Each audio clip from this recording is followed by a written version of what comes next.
Good morning, everyone, and welcome back to our channel. My name is Stanley, and along with my wife, Jen, we are the Crumbs in the Philippines. Today, we're going to talk about scooters in the Philippines. Is it stupid or is it smart? Just stick with us, and that's what we're going to talk about today. See you on the other side.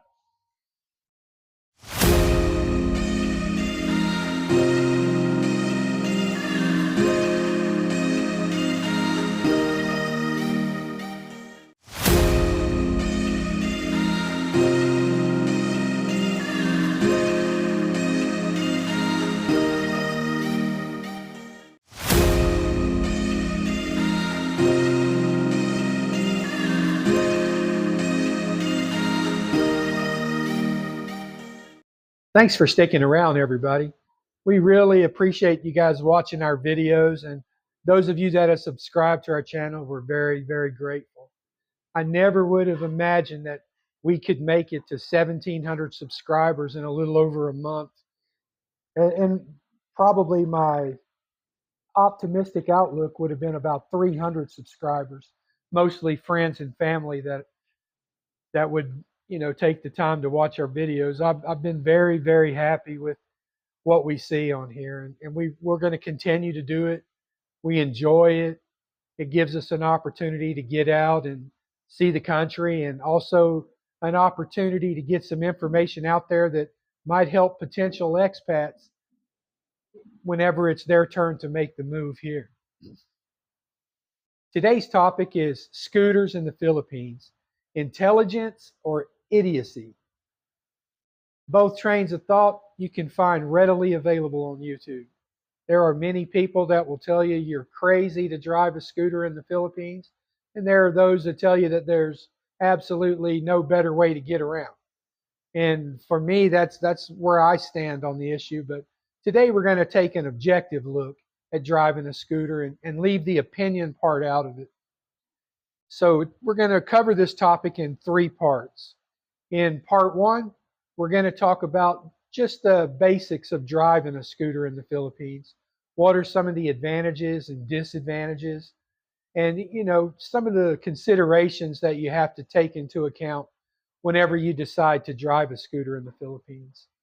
And then in part two, here in a couple of days from now, we're going to talk about the specific scooters that are available for sale here in the Philippines and where you can go and buy those without fear of getting ripped off. These will be reputable dealers. And also we're going to talk about the prices. We're going to, for used and new bikes, we'll have the most current prices for many of the popular models that are available for sale here in the Philippines. And then in part three, we'll talk about the legalities of driving a motorcycle in the Philippines. What are the licensure requirements? How do you go about getting a license and a motorcycle endorsement in the Philippines, should you need to do so? And also the registration process, getting insurance, and the annual requirements that you need to take care of in order to maintain the legality of your motorbike out on the road. Kind of gives you peace of mind whenever you don't have to worry about getting pulled over or stopping at a checkpoint, whether your paperwork's in order or you have all the proper credentials to drive the motorcycle. Okay, so that's what we're going to cover over the next few days as well as today. Okay, we're going to approach this topic with making a couple of assumptions. Okay, the first assumption is that we've already decided we're going to drive a two-wheeled vehicle over a car. So the first thing that we have to decide is whether we're going to go the motorcycle route, which requires us to shift gears, operate the clutch, foot brake, etc., or whether we're going to go with the CVT or automatic transmission vehicle or scooter, which I drive. Okay, so you just have to be honest with yourself and say, hey, am I physically capable of driving a motorcycle, or would a scooter fit me better where I don't have to shift gears, or would neither one work because of my physical limitations, and should I just go straight to the car? That's the first question that you have to ask yourself. And if you do choose the motorcycle route, your options are greater, and you can buy motorcycles that have a large enough engine to drive out on the paved tollways, and like the S-Lex, for example. But then that brings us to our second assumption we're going to work under. We're going to work under the assumption that you decided to drive a scooter over the motorcycle, which that was the decision that I made way back before I ever came to the Philippines. And I'm more familiar with the scooters and the requirements of a scooter because that's where I did most of my research, both before and after I got here. So with that being said, let's get right into it. We're going to talk about the advantages and disadvantages of driving a scooter in the Philippines, okay? Just bear with me as I look down at my notes to make sure that I don't miss anything. Okay, so advantages of driving a scooter in the Philippines. Your first advantage is fuel efficiency. You can get pretty high kilometers per liter mileage on a scooter. I know my Honda Airblade 150, we average about 44 kilometers per liter. And I'm going to throw a little conversion down there so that you can see what that comes out to in miles per gallon for comparison purposes. So that's pretty decent mileage. My tank holds 4 liters, so I can fill it up 3-4 times a month, and that's it. And with the price of gas averaging between 60 to 70 pesos, or about $1.20 to $1.50 per liter, you can do the math there. It's just not a big expense per month. Whereas driving a car, I had a neighbor who was an expat. He passed this past year, but I'm sorry to say, but he drove a car, and I rode with him several times, and I know that was one of the things that he complained about was the price of gas, because he had a SUV, and he also had a gasoline generator for his house for brownout days. And I know that for gasoline every month he was paying around probably 10,000 to 11,000 pesos, which, that's $200 a month, and I'm paying $10 a month for gasoline. And that's just for driving around the same areas. So that's just one of the things to consider as an advantage of driving a scooter. Now, your scooter is also more maneuverable and can save you a lot of time in congested traffic, just because of how easy it is to move around in between and cars. And I've spoke to that topic several times in other videos. You can skip over a lot of traffic jams if you drive on 2 wheels, and you can fit in some pretty tight spaces. You can pass between the curb and cars on the right, and in between 2 lines of stalled cars on the left. You just go right in between the 2 lanes and go right to the front of the line and to the next traffic light or stop, cross section, or wherever you're headed. So your scooter is a lot more maneuverable. Parking. Parking is always cheaper in places that you have to pay for parking for scooters. Cars always cost more. Toll roads cost more for scooter or for cars than motorcycles.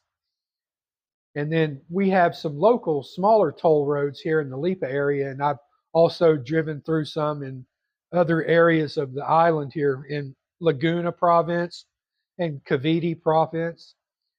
And they're always very much cheaper for the scooter than they would be for a car.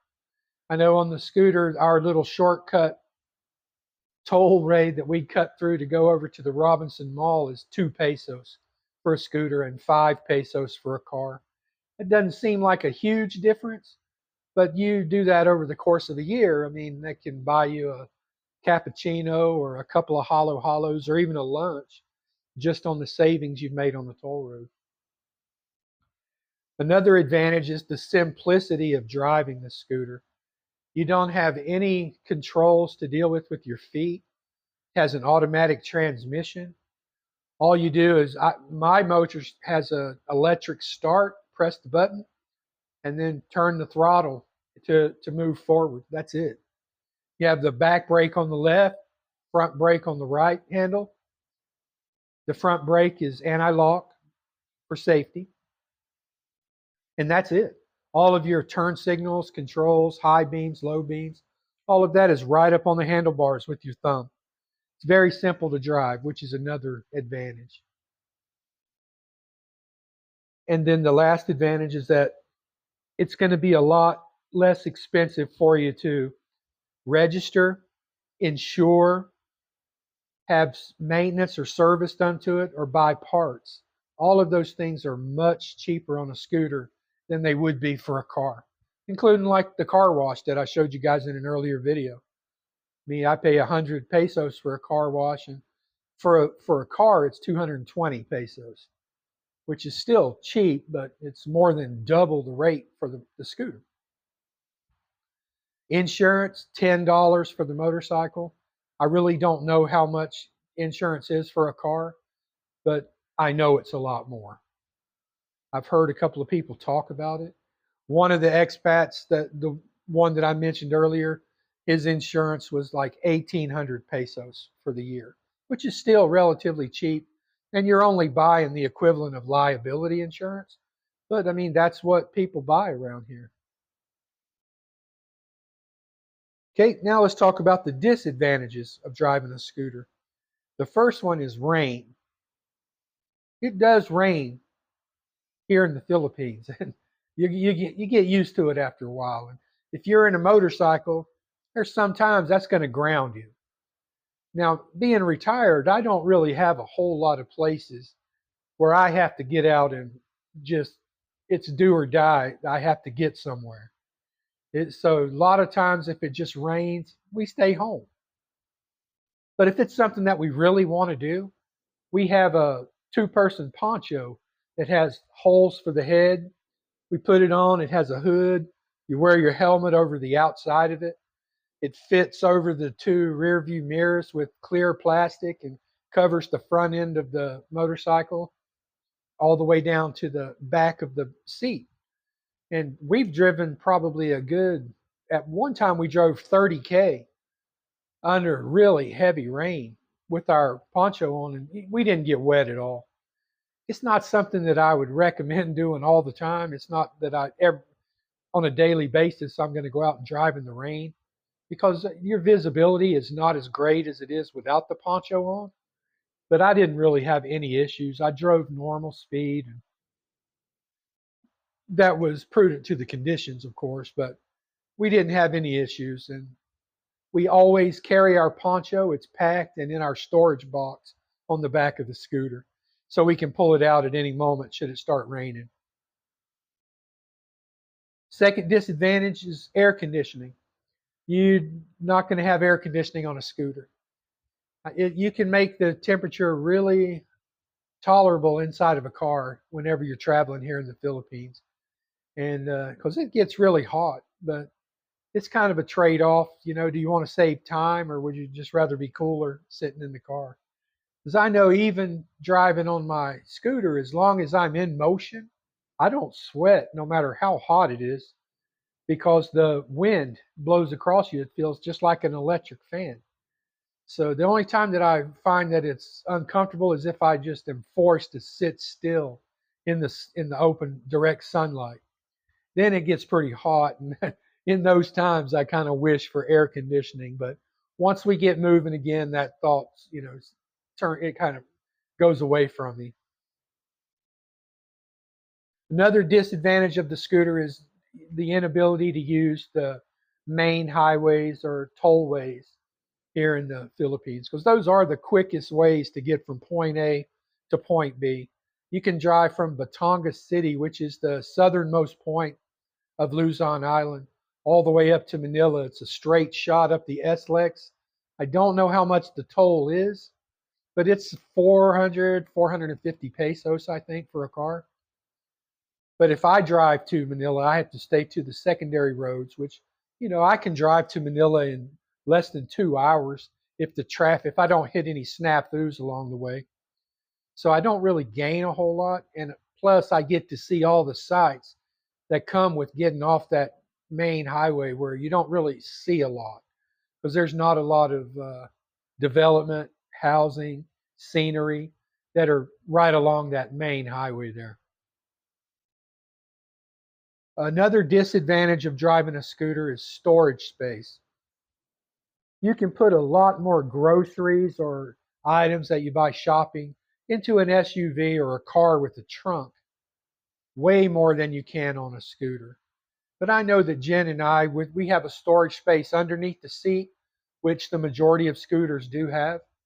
And we also have a utility box on the back of the scooter that's empty except for our rain gear. And we can fit 2 weeks worth of shopping at the wet market. And when it comes to our shopping at the SM, the Robinson, or the South Supermarket, we normally only buy 3 to 4 days at a time worth of stuff there, just to give us the opportunity to get out and move around.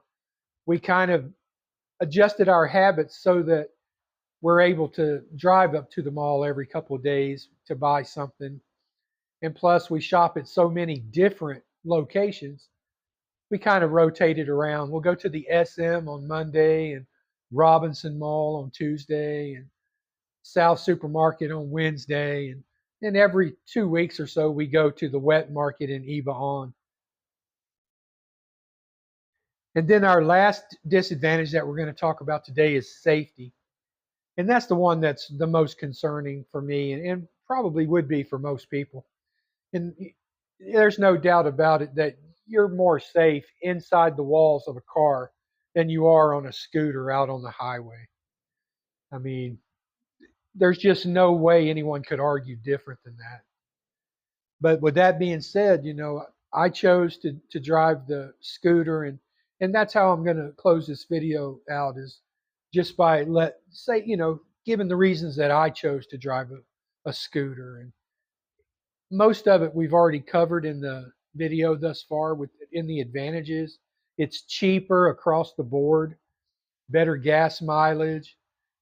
I think that you can get out and see the country a lot better on a scooter than you can in a car, because a lot of your waterfalls and hidden beaches, a lot of times there's not a 2-lane road that lead out to these places. You either have to get out and walk down a path, or in the majority of them, you can drive your scooter all the way up to your location, as long as it's not just a horrible trail or hiking only type stuff.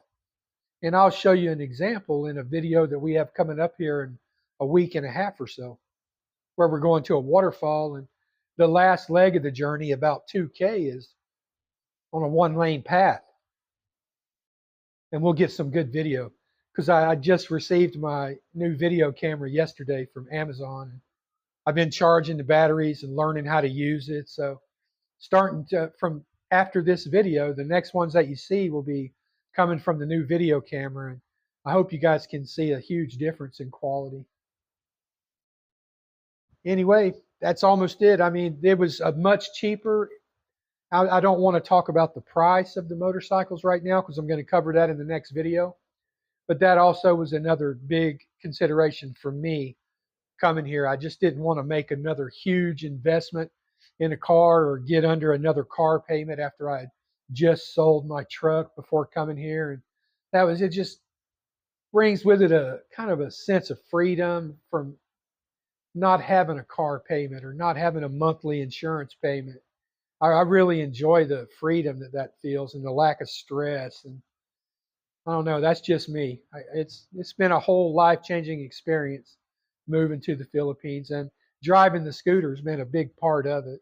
I've enjoyed driving it, and we're able to get all over the place on that thing. I wouldn't have any issues hopping on it and driving 100, 150 miles away. I might take a couple of days to do it and stop along the way and enjoy the scenery and stay at an Airbnb or a hotel, but I don't have any issues making long distance drives on the scooter. It's very comfortable. The 150 engine is powerful enough to handle that kind of journey. So, but at the end of the day, 2-wheel or 4-wheel, motorcycle or scooter, that's all up to the individual. And those are decisions that each person has to make for themselves based on their own capabilities, their own health, their own desires, and just what they're willing to do whenever they move. So anyway, the next up we'll have part two where I really enjoy the part two types of videos because we can talk about all of the different types of scooters, ones that I really wish I could have afforded to buy, all the way down to ones that I wouldn't have bought just because they weren't big enough for my needs. But anyway, guys, as always, thanks for joining us. Stay happy, stay healthy, and we'll see you next time.